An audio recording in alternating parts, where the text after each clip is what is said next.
मेच्या 2026मध्ये इंडियाला जायचं हे मनाने अगदी पक्क केलं होतं. पण मध्ये काही गोष्टी अशा घडल्या की ज्यामुळे यावर्षी बहुतेक कॅन्सल करावं लागतंय असं वाटत होतं. पण जेव्हा तुमच्या मनात अगदी दाट इच्छा असते ना, तेव्हा सगळं जग तुमच्या पाठीशी उभं राहतं आणि याचा अनुभव तंतोतंत मला आला. डिसेंबरच्या शेवटी आमचं इंडियाला येण्यासाठीचं बुकिंग झालं. एमिरेट्स आणि कतार यांचे रेट्स सध्या इतके हाय आहेत की त्यांचं बुकिंग करणं शक्यच नाही. त्याच्यामुळे थोडा वेगळा मार्ग म्हणजे आम्ही एअर कॅनडाचं बुकिंग यावेळेस केलं. आमची फ्लाईट इथून ते मॉन्ट्रियल जो कॅनडाचाच एक भाग आहे, त्यातनं तिथून ते लंडन आणि लंडन टू मुंबई असा होता.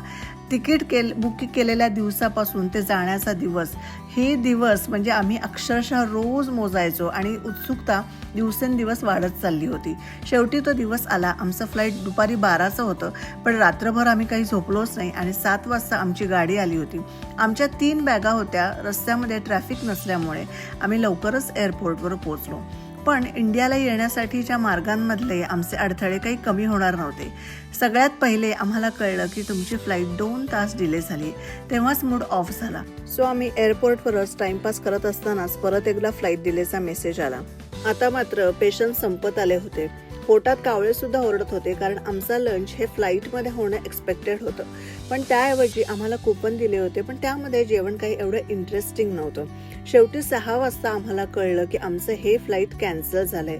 तेव्हा मात्र फारच मूड ऑफ झाला. मनात असं वाटायला लागलं की यावर्षी तरी आपल्याला इंडियाला जायला मिळतंय की नाही. म्हणजे ते म्हणतात ना की भगवान जब देता है तब छप्पर फाड़ के. आम्हाला तेवढ्यात कळलं की आम्हाला या सगळ्या एअरलाईन ऐवजी कतार एअरलाईन दिली आहे, जी 7:30 वाजता फ्लाईट सुटणार होती. शेवटी आम्हाला इतका आनंद झाला आणि हुश्य वाटलं की आता आपल्याला इंडियाला जायला मिळणार.